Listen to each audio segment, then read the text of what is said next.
Jin sat on his usual bench on the promenade. The air was thick with strange smells. There was the sharp smell of engine fuel. There was the sweet smell of alien spices from food stalls. There was the dry, dusty smell of creatures from desert worlds. All these smells mixed together into one strange smell. This smell was the smell of the crossroads. The crossroads was a giant space station. It was a place where many different species met. They came to trade, to talk, and to travel. Jin worked on the station. He was a hydroponics technician.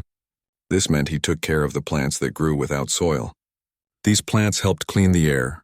They also provided some fresh food. It was a quiet job. It was a good job for a quiet man. Every day at the same time, Jin took his lunch break. He would leave the green, humid rooms of the hydroponics bay. He would walk to the same bench on the busy promenade. He liked to watch the people. He saw tall, furry traders from the northern moons. He saw small, quick mechanics with 4 arms. He saw beings made of light and energy who floated through the crowd. It was a fascinating show. But Jin was not there just to watch. He was there to eat his lunch. His lunch was always the same. It was simple human food. He brought it in a small gray thermal container. The container kept the food hot. Inside was white rice. There was also grilled meat, usually chicken or beef. And there was kimchi, the spicy, fermented vegetables from his home. To him, it was a taste of earth. It was a taste of home. Today was like every other day. He opened the container. The steam rose into the cool station air. He picked up his metal chopsticks. He was about to take his first bite. But he stopped. He had a feeling. He looked up from his food. He saw a movement in the shadows between 2 stalls. It was a small figure. It was fast. It was an alien girl. He had seen her kind before. They were called xylosins. They looked delicate, almost like insects or moths. Their skin had soft patterns that glowed with a faint light. This one was small, probably just a child. The girl looked at him. Her eyes were large and dark. They were full of fear and a fierce kind of hunger. She looked at his food container. Then she looked back at his face. Jin did nothing. He did not move to protect his food. He did not shout. He just watched her. This was the signal she seemed to be waiting for. She darted forward. She was incredibly fast. Her small feet made no sound on the metal floor. In one quick movement, her thin hands snatched the thermal container from his lap. The lid snapped shut. She clutched it to her chest. Then she turned and ran. She disappeared back into the dark alleyway between the stalls. The whole thing took less than 3 seconds. Jin was left sitting there. His chopsticks were still in his hand, poised over an empty space. He slowly lowered them. He looked at the spot where the girl had been. He sighed. It was not a sigh of anger. It was a sigh of acceptance. This was what happened every day. The first time it happened, a week ago, he had been surprised. He had stood up. He had even taken a few steps after her. But he stopped. What would he do if he caught her? He was a grown man. She was a small, hungry child. He could not fight her for his lunch. It felt wrong, so he had let her go. He went back to work a little hungry. He thought it was a one-time thing. Maybe she was just desperately hungry that one day. But the next day it happened again. At the same time, on the same bench. The same girl with the same fearful look in her large eyes stole his food, and the day after that, and the day after that. It was now a routine. Jin would come to the bench. He would open his container. He would wait. The girl would appear. She would steal the food. She would run. Jin would sit for a moment longer. Then he would go back to work. Some people might have called station security. The crossroads had enforcers, big, tough aliens who kept order. But Jin did not. He did not want to get a little girl in trouble. He wondered why she was always alone. He wondered why she was so hungry. The food he brought was strong and spicy. It was human food. Was she really eating it herself? Or was she taking it to someone else? These questions stayed in his mind. But he did not have any answers. He finished his break sitting on the bench with no food. He watched the crowd. He saw a group of wealthy traders laughing. They were eating expensive, colorful fruits. He saw a family of a bulky, rock-like species moving slowly together. The parents were watching their young ones closely. This made him think of the girl again. She was always alone. No parent, no family. Just a small glowing figure in the shadows. He stood up. It was time to go back to the hydroponics bay. He walked away from the noisy promenade. The quiet of the plant rooms was a welcome relief. The air here was clean and moist. It smelled of life, of green and growing things. It was very different from the mixed smells of the promenade. He went back to checking the water nutrient levels. He trimmed some leaves. He harvested a batch of leafy greens for the station's kitchen. His co-worker, a friendly woman named Hannah, noticed he was quiet. "You are always quiet after your lunch break, Jin," she said, smiling. "Does the crowd on the promenade tire you out?" "Something like that," Jin replied. He did not tell her about the girl. It felt like a secret, a strange daily secret between him and the little thief. He thought about the next day. He would go to the bench again. He would bring his lunch. And he knew with a strange certainty that the girl would be there waiting in the shadows. She would be watching him. She would be waiting for the moment to take his meal. He did not feel angry. He felt curious, and he felt a small, growing sense of responsibility. As long as he sat on that bench, she would come. As long as she came, she would not be hungry, at least for a little while. It was a simple transaction. No words were needed. He provided the food. She took it. He finished his work and went to his small room on the residential deck. It was a plain room with a bed, a small table, and a window that looked out at the stars. He prepared his meal for the next day. He put rice and meat and kimchi into the thermal container. He closed the lid with a soft click. He looked out at the stars. Somewhere out there was Earth. Somewhere out there was the home world of the Xylosin girl. Two different species, from two different worlds, meeting on a bench in the middle of space. It was a strange universe. He went to sleep, already expecting the events of the next day. The theft had become the most predictable part of his routine. The routine continued for several more days. Each day, Jin would sit on the bench. Each day, the small Xylosin girl would dart from the shadows and take the food. She was always fast. She was always silent. But Jin began to notice small things. He saw that the faint light on her skin sometimes flickered, like a weak lamp. He saw that her movements, while quick, were not strong. She would snatch the container and run, but there was a slight stumble in her step sometimes. She was not just hungry. She was tired. She was weak. This knowledge sat heavily in Jin's stomach. He could not ignore it anymore. Simply letting her steal the food was not enough. He needed to understand. He needed to know where she went. He needed to know if she was alone. The thought of a child living by herself in the dangerous lower levels of the station was a dark one. He decided he would follow her. The next day, his heart beat a little faster as he walked to the bench. The thermal container felt heavier in his hand. He sat down, trying to look as calm as always. He opened the lid. The smell of kimchi and rice filled the air. He picked up his chopsticks and began to eat slowly, his eyes secretly scanning the crowded promenade. He did not have to wait long. He saw a flicker of movement near a stack of cargo crates. It was her. Her large, dark eyes were fixed on him, wide with a mixture of fear and determination. She was waiting for him to take his first bite, for his guard to be down. Jin took a slow bite of rice. He chewed deliberately. This was it. He saw her tense, ready to spring. She burst from her hiding spot. She was a blur of muted light and thin limbs. In a second, her small hands grabbed the container. She clutched it to her chest, her eyes meeting his for a fleeting moment. Then she spun around and ran. This time Jin moved. He stood up quickly but quietly. He did not run after her. Running would draw attention. Instead, he walked with a fast, purposeful stride, his eyes locked on the faint glow of her skin as she weaved through the crowd. He was a hydroponics technician. He spent his days moving quietly among delicate plants. He knew how to be gentle. He knew how to be silent. The girl led him away from the bright, busy promenade. She turned into a narrow service corridor. The lights here were dimmer. The floor was less clean. The noise of the crowd faded, replaced by the deep, constant hum of the station's engines and life support systems. This was the underbelly of the crossroads. She was fast, but Jin kept a safe distance.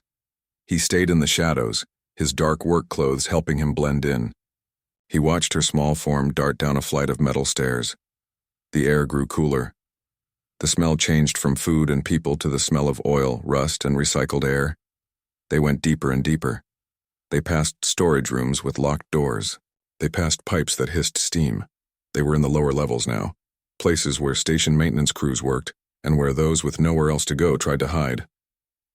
Finally, the girl stopped near a large, grimy pipe. She looked around, her head turning quickly. Jin pressed himself against a cold metal wall, holding his breath. She seemed satisfied that she was not followed. She knelt down and pulled at a loose panel in the wall. It was a hidden entrance to a maintenance duct. She slipped inside, and the panel closed behind her with a soft scrape. Jin waited for a moment, his heart pounding. He had found her home, or at least her hiding place. He walked softly to the loose panel. It was not locked.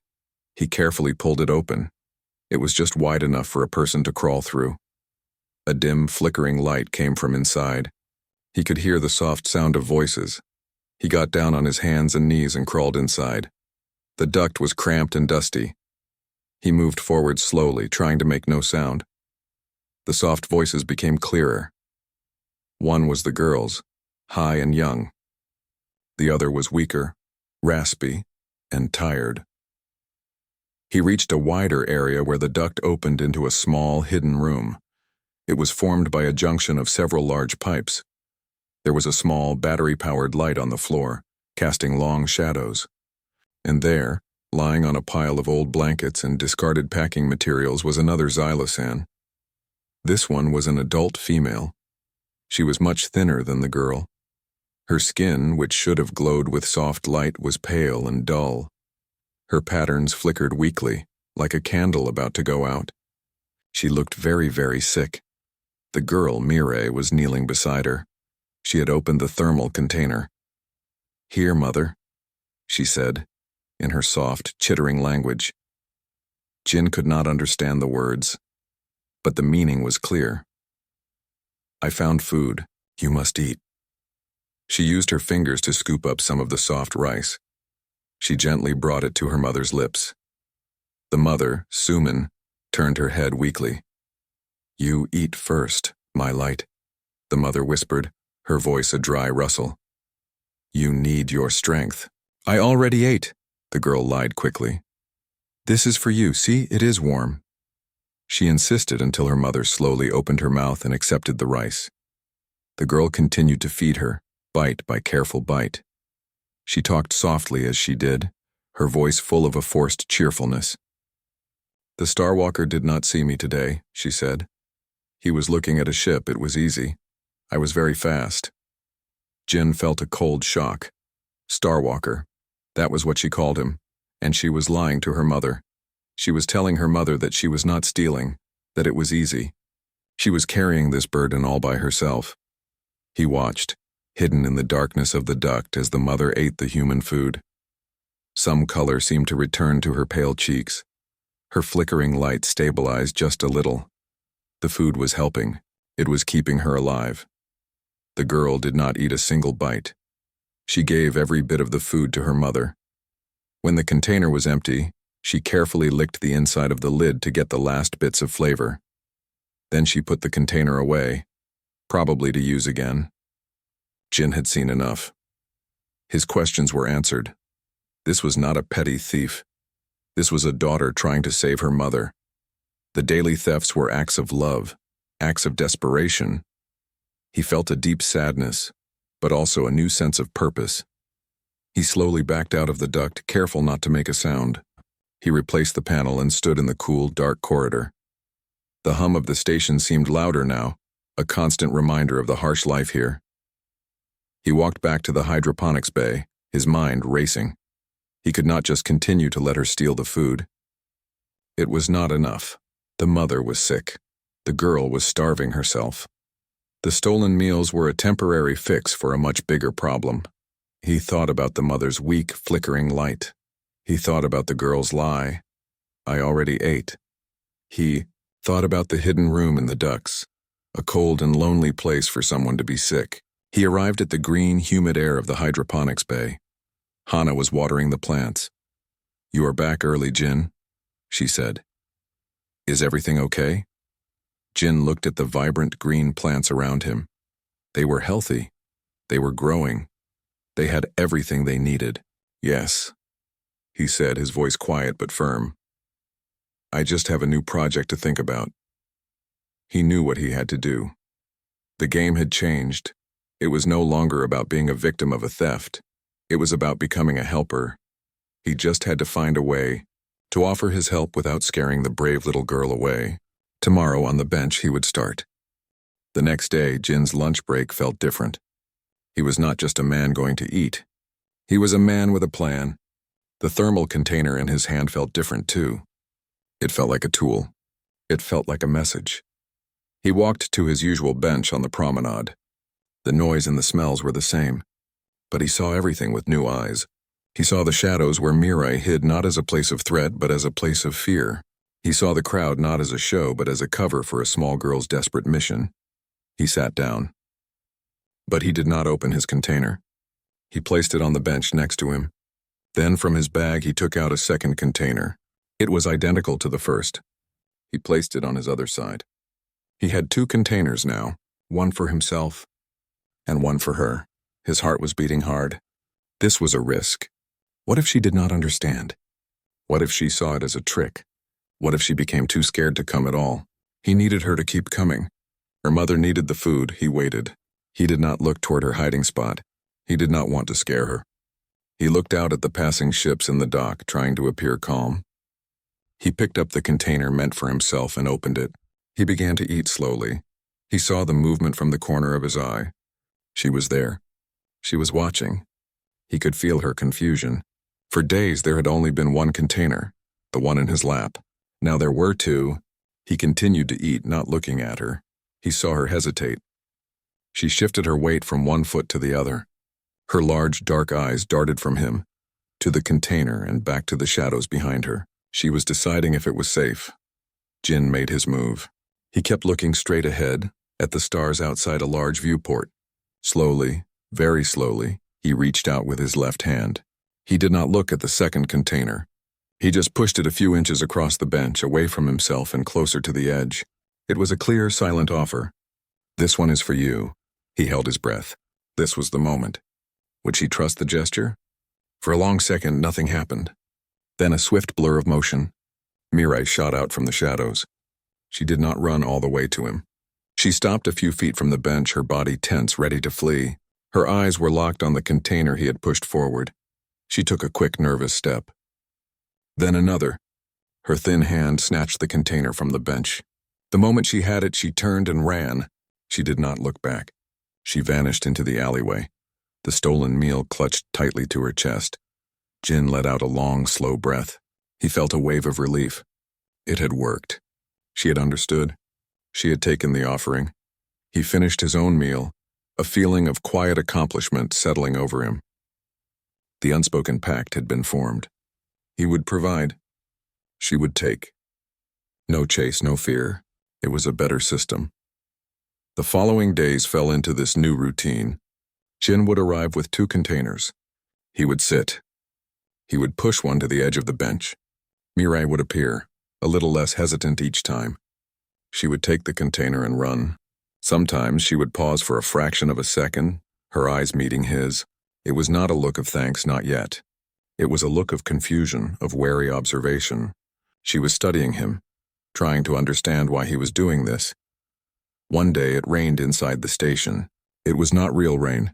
It was a water recycling spray from a leaky pipe in the ceiling high above the promenade. A fine cold mist fell on Jin's bench. Jin sat down as usual. He placed the 2 containers beside him. He saw Mirai watching from her dry hiding spot. He saw her look at the mist falling on the bench, on the container he was going to leave for her. Jin opened his own container and began to eat. Then instead of just pushing the second container forward, he did something else. He took a small clean cloth from his pocket. It was a cloth he used for wiping his hands in the hydroponics bay. He carefully placed it over the second container, shielding it from the mist. He then pushed the covered container to the edge of the bench. He saw Mirai's eyes widen. She stared at the cloth. It was a small act of care. It was a protection of the food. It was a message louder than any words. "I want this to stay good for you." She darted out. She grabbed the container. Her fingers brushed against the cloth. For a moment she looked at the cloth in her hand, then at him. Her expression was unreadable. Then she was gone. The day after the rain, the cloth was gone too. She had taken it. Jin wondered if she was using it to wipe her mother's brow or to clean her own hands. The thought made him feel a strange connection to them. His small cloth was now in their hidden home. The routine continued. The silent exchange on the bench became a normal part of his day. He started to notice other small changes in Mireille. She was not quite as thin. The faint light on her skin seemed a little brighter, a little more steady. She was getting enough to eat now. She was no longer giving all the food to her mother and having none for herself. His plan was working. He started to think about the food itself. He was giving her human food. It was strong and spicy. Was it good for her alien body? Was it good for her sick mother? He was a plant expert, not a doctor. But he knew about nutrition for different species. He worked in a place that grew food for many of the station's inhabitants. He began to experiment. He added more soft, plain rice to her container. He included boiled tubers that were easy to digest. He reduced the amount of spicy kimchi. He was trying to make the food not just filling, but healing. He watched her carefully on the days he changed the food. She never reacted badly. She always took the container and ran. He hoped it was helping. He thought about the mother, Suman, lying in the cold duct. Her flickering light. He was helping them survive, but he was not helping her get better. The food was medicine, but it was not a cure. He lay in his bed at night, staring at the ceiling, thinking about light and life and sick aliens. He was just one man. But he had to try. The silent pact on the bench demanded it. A week passed under the new routine. The 2 containers. The silent offering. The quick taking. It was a strange kind of peace. But Jin was not peaceful. He was planning his next move. The food was helping, but it was not enough. He needed to do more. He needed to show Mireille that he was not just a silent food machine. He was a person. He could be trusted. Today felt different. The air on the promenade seemed to hum with a new energy. Or maybe it was just the nervous feeling in his own chest. He carried the 2 thermal containers to the bench. He sat down. His palms were a little sweaty. This was a bigger risk than putting out a second container. This was direct contact. He saw the familiar shift in the shadows. Mireille was there. Her large eyes were watching him, waiting for the ritual to begin. She expected him to push the container to the edge of the bench and look away. But today Jin did not do that. Instead, he turned his head and looked directly at her hiding spot. He did not stare aggressively. It was a soft look, an acknowledging look. He saw her tense, ready to run. He moved very slowly, like he was approaching a scared animal. He picked up the second container. He held it in both hands. Then he did not push it away. He held it out towards her. It was an offering, not just of food, but of connection. Mireille froze. Her whole body went still. Her eyes widened, filled with pure fear. This was new. This was dangerous. The Starwalker was breaking the rules. He was looking at her. He was holding the food out. It was a trap. It had to be a trap. She took a step back deeper into the shadows. Jin's heart sank, but he did not move. He kept holding the container out. His arms did not shake. His expression remained calm and gentle. He needed her to see he was not a threat. They stayed like that for a long moment, locked in a silent standoff. The noisy crowd moved around them, unaware of the small drama happening on the bench. Jin knew he had to do something more. He had to show her the food was safe, that his intentions were good. Still moving with slow, deliberate care, he used one hand to open the lid of the container he was holding out. A small cloud of steam rose into the air. The smell was different today. It was not the strong smell of kimchi and meat. It was a milder, plainer smell. He tilted the container slightly so she could see inside. It was filled with a soft, pale paste. Next to the paste was a small pile of plain white rice. It was simple. It was gentle. It was food for someone who was sick. He looked at Mireille and then down at the food, trying to send a message without words. Look, I made this for her. I know. Mireille's eyes darted from his face to the open container. She saw the special food. Her fear did not vanish, but it was mixed with a new emotion, confusion. Why would he do this? Why would he change the food? Why was he holding it out? Her hunger, her desperation for her mother. fought with her fear. She took a small hesitant step forward, then another. Her eyes were fixed on the container in his hands. Jin remained perfectly still. He was a statue offering a gift. Slowly, so slowly, she crept closer. She was within arm's reach. He could see the fine details of her moth-like skin, the delicate patterns of faint light. She was trembling. Her hand, thin and delicate, reached out. It moved through the air in a shaky line towards the container. Her eyes were locked on his, watching for any sudden movement, any sign of trickery. Jin did not blink. He barely breathed. Her fingers touched the warm metal of the container. They brushed against his own fingers. The moment their skin touched, she flinched as if shocked. But she did not pull her hand back. She wrapped her small fingers around the container. Jin slowly let go, allowing her to take it. She had it. She had taken the food directly from his hands. For one single, incredible second, she stood there holding the container, looking at the man who had been her target, her provider, and now, something else. Her large, dark eyes were wide with a storm of feelings, fear, surprise, and a tiny, tiny spark of something that was not fear. Then instinct took over. She clutched the container to her chest, spun around, and ran faster than he had ever seen her run before. She disappeared into the alleyway without a backward glance. Jin was left on the bench, his hand still slightly outstretched. The spot where her fingers had touched his skin felt warm. It was the first time they had ever touched. It was the first real contact. He let out a breath he did not know he was holding. His whole body felt weak with relief.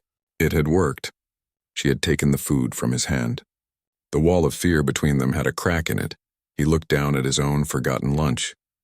He was not hungry anymore. The feeling of success was too strong. He had offered trust, and she had, in her own scared way, accepted it. He walked back to the hydroponics bay, a new feeling in his heart. It was hope. The silent pact was over. It was replaced by a fragile new understanding. He was no longer just the man on the bench. He was Jin, and she was Mirai, and they knew each other. The days that followed were different. The fear was gone. When Jin went to the bench, Mirai did not hide in the shadows for long. She would step out, standing a few meters away, waiting. She was still cautious, but she was no longer a ghost. She was a girl waiting for her meal. Jin would hold out the container. She would walk forward, her steps quiet but sure. She would take it from his hands. Sometimes their fingers would touch. She no longer flinched. It was a new routine, a better one. Jin continued to make the special food, the soft paste, the plain rice. He saw that Mirai looked healthier. Her light was brighter. She was standing taller. He knew the food was helping both of them now. One evening in the cold, dim duct, Suman felt a little stronger. The consistent, gentle food had given her body a small reserve of energy. She looked at her daughter, who was carefully putting away the empty container. Mirai's skin glowed with a soft, steady light. It was a mother's greatest comfort to see her child well. Suman reached out a thin, pale hand and touched her daughter's arm. Her voice was still a whisper, but it was clearer than it had been in weeks. "Daughter," she said, "this Star Walker, he is kind." Mirai looked down, her fingers tracing the lid of the container. "He does not chase me away. He gives you food every day," Suman insisted softly. "He sees you are not a thief in your heart. You must thank him. It is right." Mirai shifted nervously. "But mother, he is a stranger, a human. A kind heart is a kind heart no matter the species," Suman whispered. "A simple thanks, for me, so I can know you are safe with him." The request, made with a mother's love, was impossible to refuse. Mirai nodded slowly. "I will, mother." The next day, when Jin arrived at the bench, he felt a change in the air. Mirai was already there, waiting for him. She stood straight, her small hands clasped together. She looked nervous, but also determined. Jin sat down and picked up the second container. He held it out to her as usual. "Here you go," he said softly, the words feeling strange after so long in silence. But Mirai did not take it. She stood her ground. She took a deep breath. Her large eyes looked directly into his. She opened. Her mouth and the words that came out were broken. heavily accented and struggled over. She was speaking Galactic Common, the trade language of the station. "Mother," she began, her voice small and rough from lack of use. "Mother. Sick."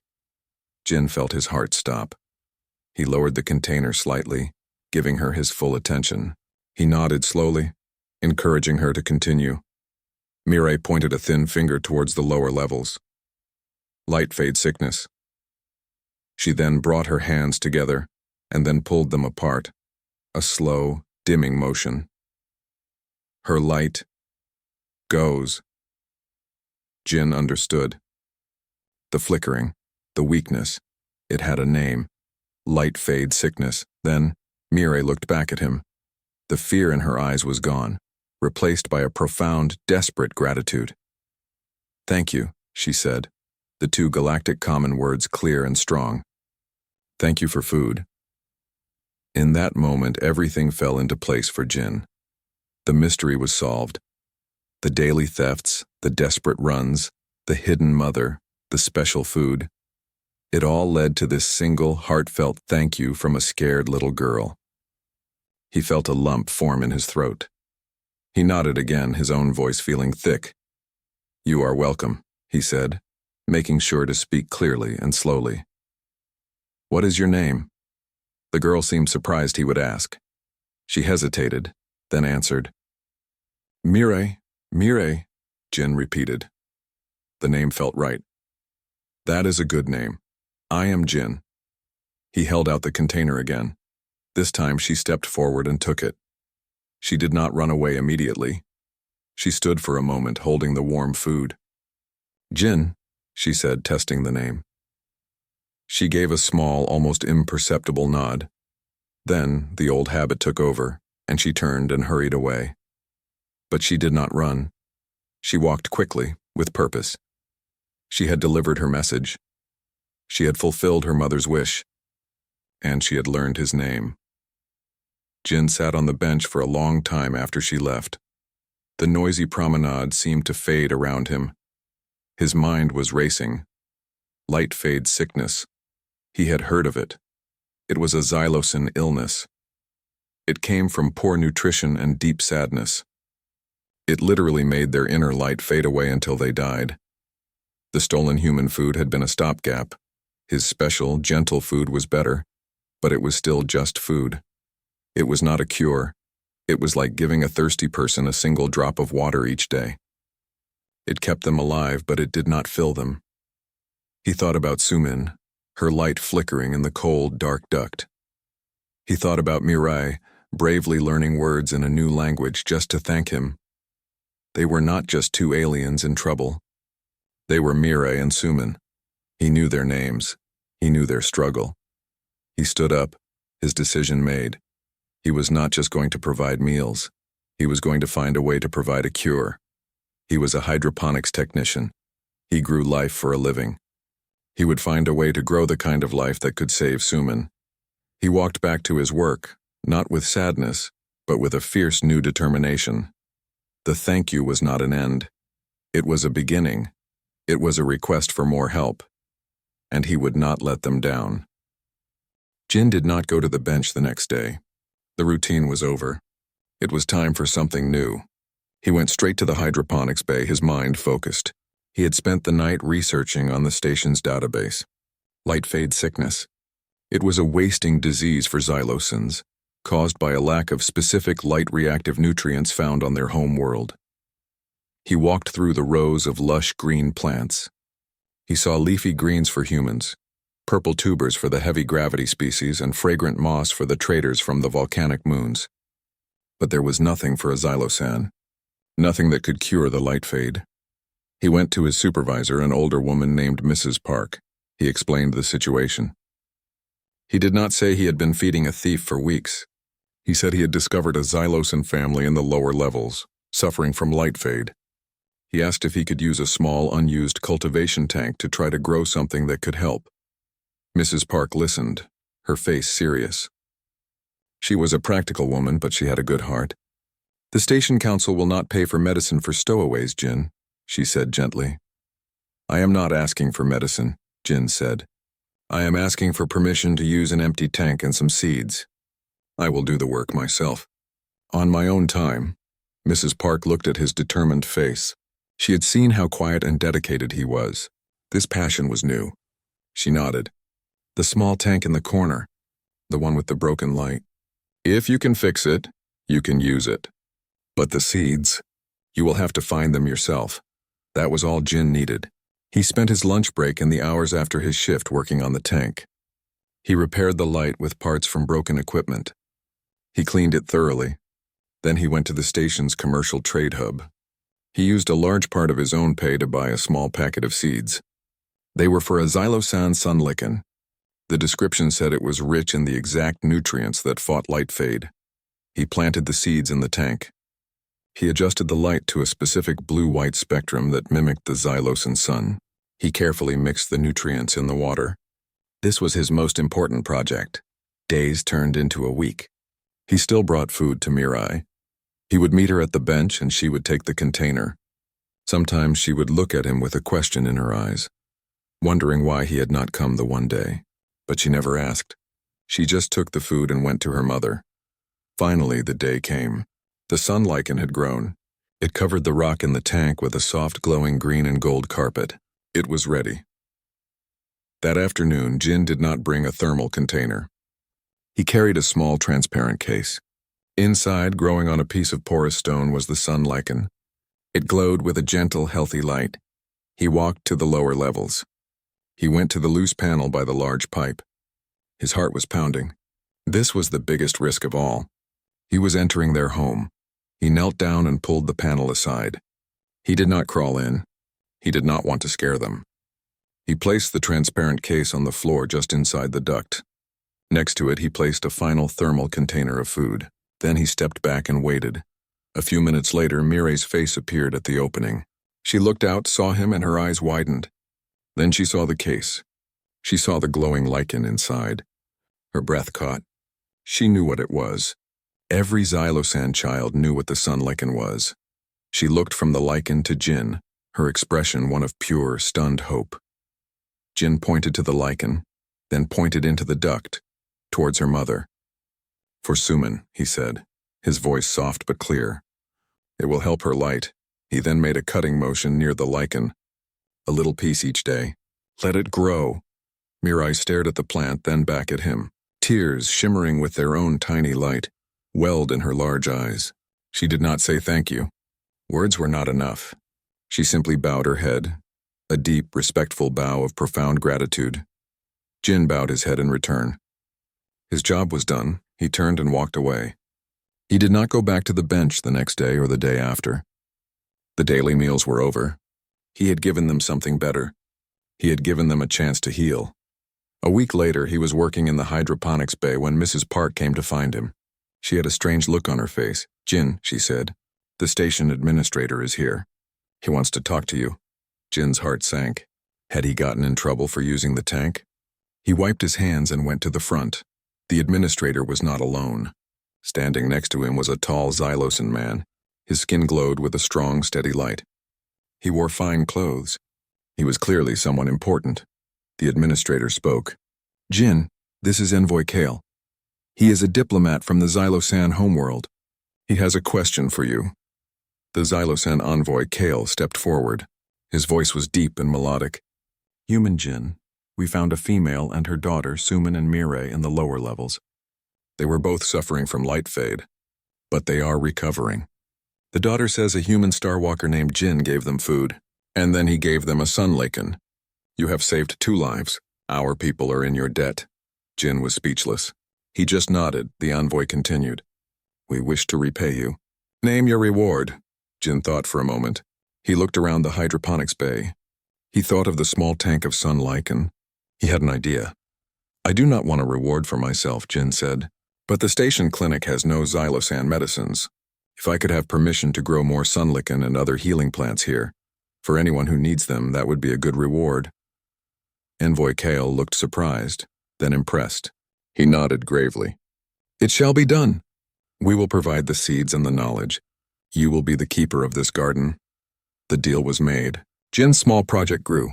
The station clinic had a new supply of alien medicines. A few days later, Jin was tending to the new, larger tank of sun lichen. He heard a soft sound behind him. He turned. It was Mirai. She was holding her mother's hand. Sumin was standing on her own. She was still thin, but the dullness was gone from her skin. Her light glowed, soft and steady. She was still weak, but she was alive. She was healing. Mirai let go of her mother's hand and walked up to Jin. She did not bow this time. Instead, she reached out and took his hand. Her small, warm fingers held his tightly. "Thank you, Jin," she said, her galactic common much clearer now. Jin smiled. He looked at Sumin, who gave him a slow, grateful nod. Then he looked back at the glowing sun lichen in his tank. It had started with a stolen meal. It had ended with a garden of light. The thefts were over. A friendship had begun.